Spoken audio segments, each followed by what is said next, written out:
So anyway mga kababayan, no, tungo tayo sa pangalawang reaksyon natin, bibigyan natin ng reaksyon.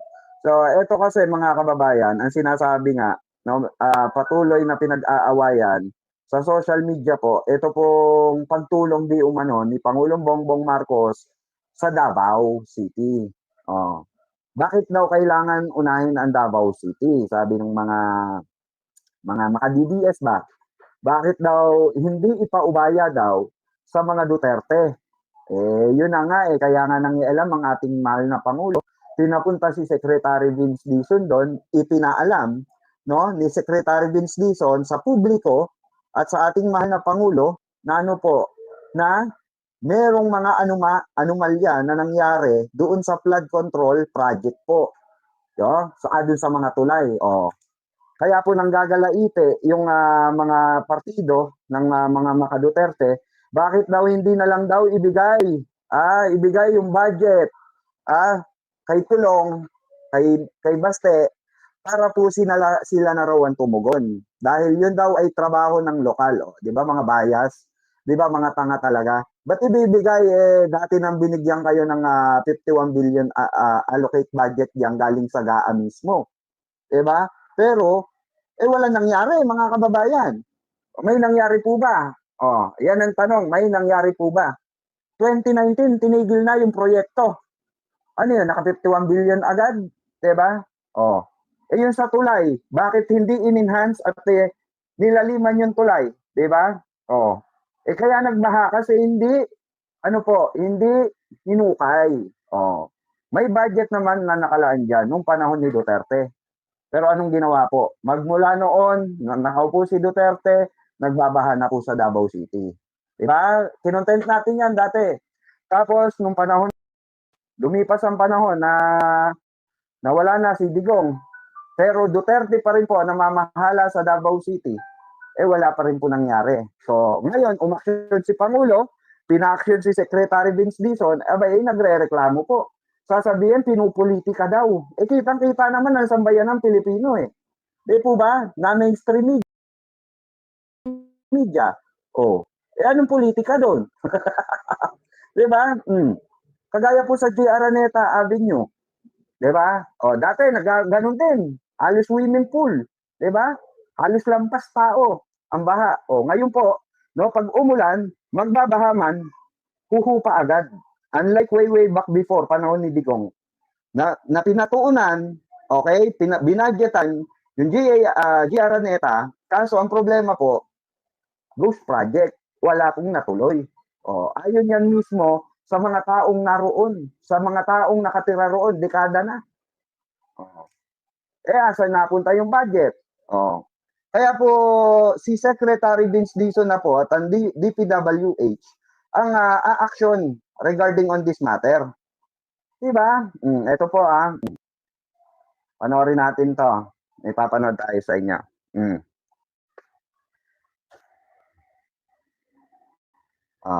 Ito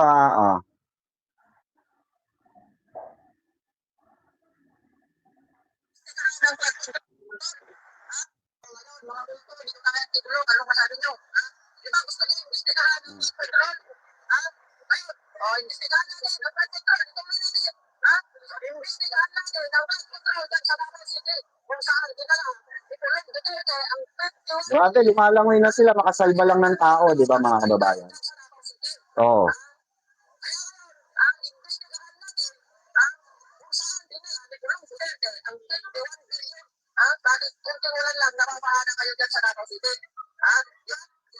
Alam niyo ba, kung ano ang malaking napapuha? Di ba? Yan po ang sigaw ng taong bayan dyan sa Davao City. At mismong kumuha po nito, mga taga Davao, mga kababayan. Hindi po tayo, hindi kahit na sinong Poncio Pilatong taga Maynila. Ang kumuha po ng video na ito ay mismong mga nabaha sa Davao. At kaya po nila in-upload ito, nung time na yon ay humihingi po sila ng saklolo. Saan po? Sa national government na mismo. Hindi po sa local government dahil wala nga silang mayor that time 'Di ba? Nung mga panahon na yan, na binaha sila, kahit tumigil na ulan, wala pa rin pong responde. Yung mga, ano po, local official ng Davao City. Wala nga mayor, paano aandar yung ano dyan? Diba, rescue operation. So, ang ginawa ni mahal na Pangulong Bongbong Marcos dahil nakapanood po ng mga ganito, mismo inutusan niya po ang DSWD, no, ang ating mga ano sa tawag dito, Red Cross na at Team Red Cross para po sumaklolo sa mga kababayan nating Pilipino na nasa lanta ng baha, no, dito po sa Davao City. Tapos ang sisisihin nila si Pangulong Bongbong Marcos, bakit daw nangingialam? Mismong mga mismong Davaoenyo ang humingi ng tulong kay Pangulong Bongbong Marcos. Hindi na po kasalanan ni Pangulo, 'di ba? Dahil yan ay gawa talaga. Yan po ay trabaho rin ng administrasyon. Tulungan yung mga kababayan nating Pilipino dahil yan po ay trabaho rin ng mga ng national sector. Okay? Lahat po ng kalamidad, mga kababayan, yan po ay kailangan solusyonan. Hanggang sa hanggang sa ibang lugar, hindi lang Davao City hanggang Davao de Oro. Pinapuntahan po ni Pangulo. Hanggang sa Jensan, pinapuntahan po ni Pangulo, naghatid po agad ng agarang tulong doon, agarang aksyon. Dahil nga po, no, dito po sa mga nangyaring ito, obvious po na kailangan na talagang imbestigahan ng flood control. Okay, dito po sa Davao City, 'di ba? Kaya nga po ang hirap sa mga sa mga Davaoenyong iba, parang tinotolerate pa nila na dapat daw bago daw ipakailaman dapat dumaan daw kay parang tinotolerate pa nila itong katarantaduhan ng mga Duterte, mga kababayan, especially ni Pulong, 'di ba? Bakit si Pangulong Bongbong Marcos kailangan dumaan kay Baste? Pangulo siya. Si Baste ang kailangan dumaan kay Pangulong Bongbong Marcos. 'Di ba? Ako. May nagpaparamdam, guys, Mima, hindi pa ba, Mima? Biglang nalaglag, Parang inaisa-isa mo kaming bisitahin, Mima. We love you, Mima. Naka-live ako. Bigla nalaglag Kaya nalaglag. Tibay naman, Ayan, Tol Macmac Pablo is in the house. Shout out, Tol Macmac. May bisita, no? Si Mima. Tol, may bisita, nalaglag yung sombrero ko. Isa lang, di ba? Isa lang ang nalaglag. Kasi kung mahina yung kapit niyan, di dapat lahat nalaglag, no? Si Mima talaga mapagparamdam mo. We love you, Mima. We miss you. We miss you. Pero wag sa live ko. Hindi. Pantuloy ako, hindi ako kapag-concentrate. Wait lang. Matibay ito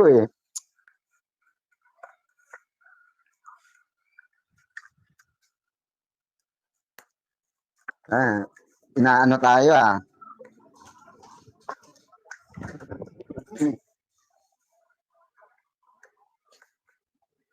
Nakakaano to Di bale, mamaya na lang. Guys. Hi, Mima. We miss you. Gulat ako andyan din si Tol Ballpoint Man. Shout out, Tol. Ayan, Mima. Ayan. I hinted earlier. She told me that, ano yan? Bagtit is a slut. She said, he's sucking off OFWs. Sino yon? Hello everyone. Ayan. Hello, Tol Macmac, Hello, Macmac. Shoutout, sabi ni Ma'am Cherry. Ayan. Tuloy tayo. Back to, reaction. Mima, dyan ka lang, Nalamig tuloy ako bigla, Dadalive, no? Hindi nawawala ng Parang sa Vengador, bigla na lang no? Ganun din sa kanila. Sa atin naman, nagparamdam naglaglag gumalaw ng isang item si Mima sa likod. Pamain na ba, Mima? Pamain na. Oh, yung Superman pa yung inano niya, oh, Superman. Kasi lagi ko rin suot 'to, eh. Well, anyway mga kababayan, balik tayo sa topic, okay? Balik po tayo dito sa usapin nga ng ano, ah, oo. Ah, Mary, ayan. Hello, shoutout sa mga, ayan, bobo shit, ayan, tanga shit, mindset, Duterte, uh,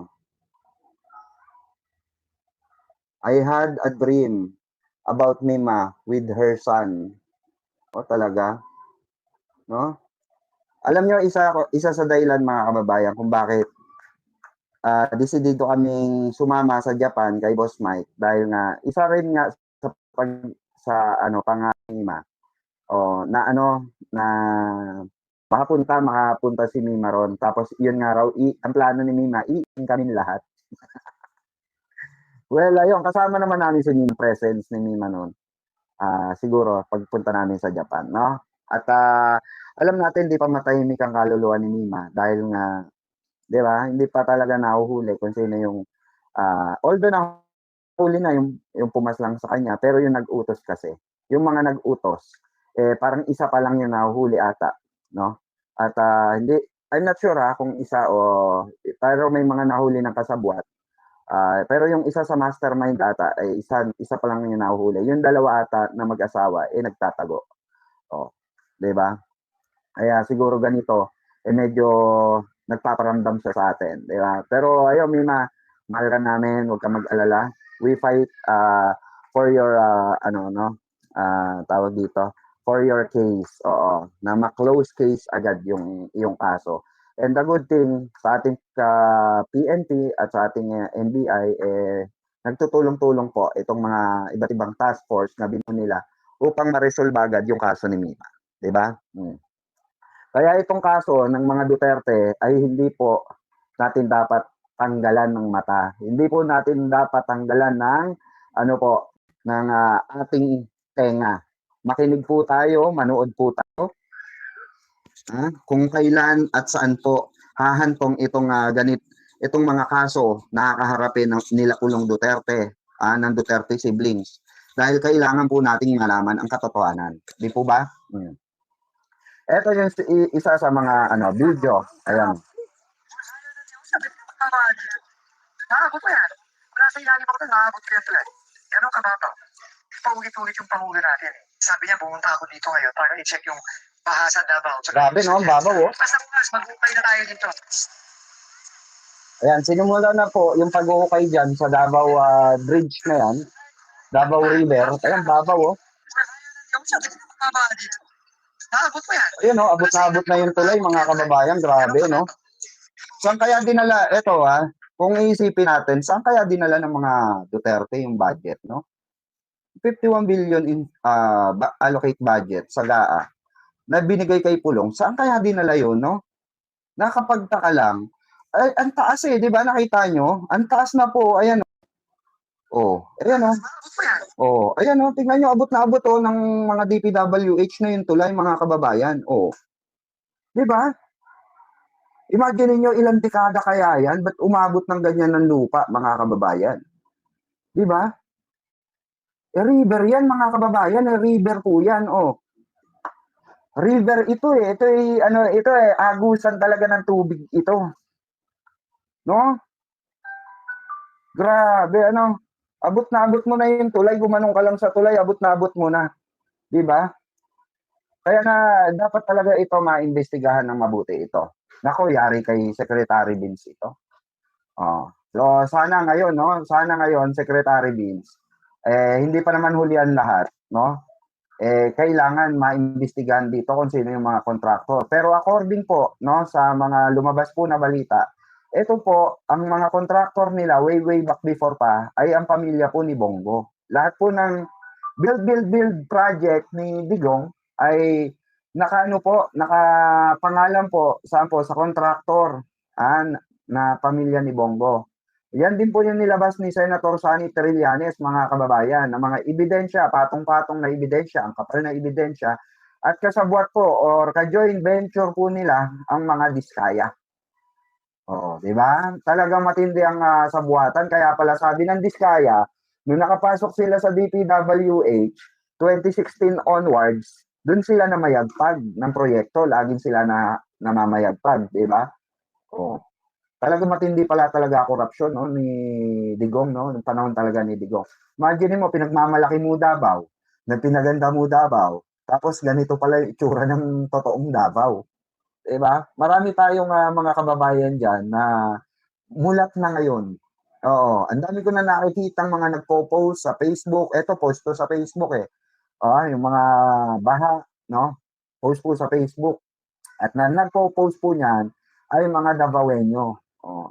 Kaya tingin ko sa 2028 maiiba na po ang, ano diyan, ang, magiging mayor diyan. Ako, sa tingin ko, it's about time na pamunuan 'yan ni General Torre. 'Di ba taga Davao City naman si General Torre, 'di ba? It's about time General Torre na subukan natin. Subukan niyo diyan mga taga Davao City, subukan niyo si General Torre diyan, 'di ba? Na iba naman ang mamahala, for sure 'yan, magbabago ang Davao City, 'di ba? For sure 'yan. Tututukan ng mabuti 'yan. Laking Davao City si ano, ha? Si General Torre, eh. Oh, ba't hindi ninyo subukan sa darating na eleksyon? Sana 'no, sana po 'no, kung maririnig niyo kami General Torre, isalba niyo po yung mga kababayan niyo diyan sa Davao City. At alam mo naman General Torre na isa yung bahay mo saan po na natanay, yung mga gamit ng baha. Oh, isa po si General Torre sa nag-post, yung content natin nung mga nagdaan, 'di ba? Oh, sino 'to? Ah? I am Batman, shoutout I am Batman. Ayan, ayan may mga si Reza for yakitan lang natin. Ayan. Managing moderator na po kayo Ayan. Yung mga si Reza Force natin diyan. Oo. Shoutout. Baka may mga ano pa diyan na si Reza Force. Ayan. Ayan si Chaicher. Ayan, Chaicher, shoutout. Ayan.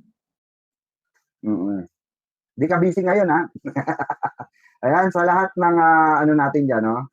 Viewers natin, especially sa Cereza Force, ayan, shoutout, Ma'am Dolly Babes, ayan, shoutout, Ma'am Dolly Babes, at sa lahat po ng ating viewers dyan, I'm not busy right now, kaya nga, no? Sana ulit hindi busy, So ayun nga mga kababayan, dapat ito ay tutukan ng ating mahal na Pangulo, no? Itong kaso na ito, dito po sila nang gagalaite mga kababayan sa ginawa ni Pangulong Bongbong Marcos. Isa pa to, isa pa to.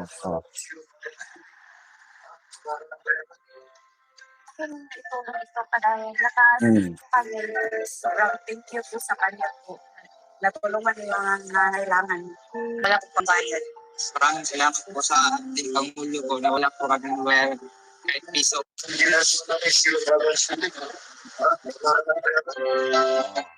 So may yung mga nasalanta po ng bagyo, ng mga nagkasakit, mga nabaha sa Davao de Oro, mga kababayan, sinero balance billing na po ng mahal na Pangulo. Kasi wala talagang kapera-pera, 'di ba? Alam natin kung gaano kahirap, 'di ba, ang buhay.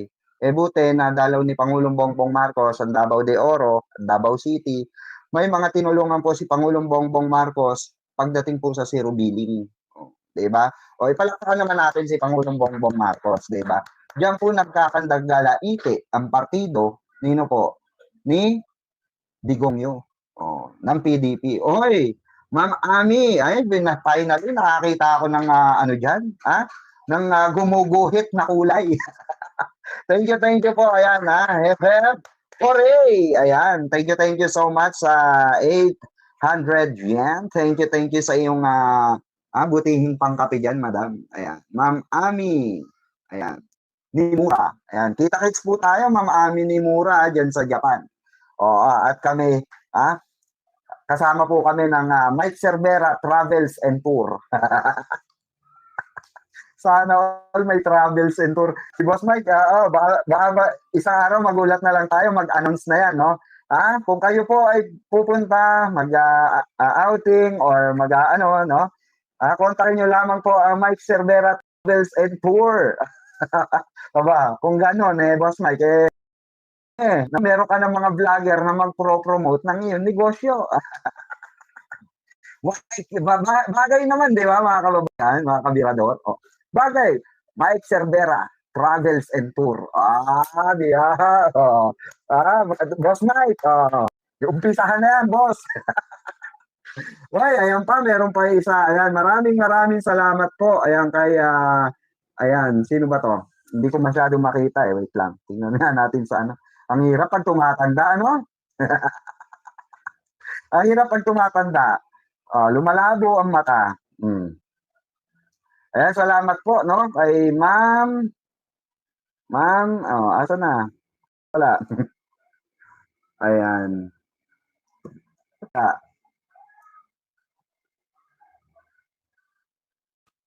Ayan, kay Ma'am MB. Ano to? MB Los Angeles. Okay. MB Los Angeles, salamat po, no? Salamat po sa inyong pakulay. Ayan. Mirador Piqua pa jacket si George Tapia. Nasaan na ba? George Tapia. George Tapia.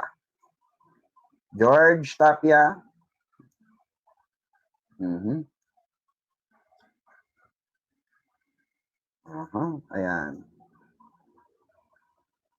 George Tapia. Okay. Ito po,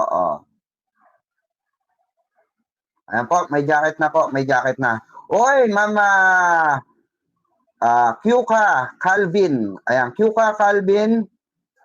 Tama ba banggit ko? Kyuka Calvin o Kuka Calvin? Ayan, salamat po sa mga ano nyo dyan, presents. Ayan.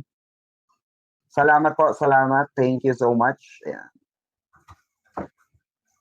Kagabi lang pinag-uusapan itong mga palipad na ano iba talaga, ang lakas talaga ang ating ating mga kasamahan, na manghikayat. Salamat po, anyway, salamat po sa inyong mga pakulay dyan. Gangster, you know, we do that better than anybody. I bet you got it twisted, you don't know who to trust. So many player hating niggas trying to sound like us. Say they ready for the front, but I don't think they know it. Straight to the depths of hell is where them cowards going. Well, all you still down, nigga, holler when you see me. And let these devils dissolve for the day they finally free me. I got a caravan of niggas every time we ride. Hitting motherfuckers up when we pass by. Until I die, live the life of a boss player. Cause even when I'm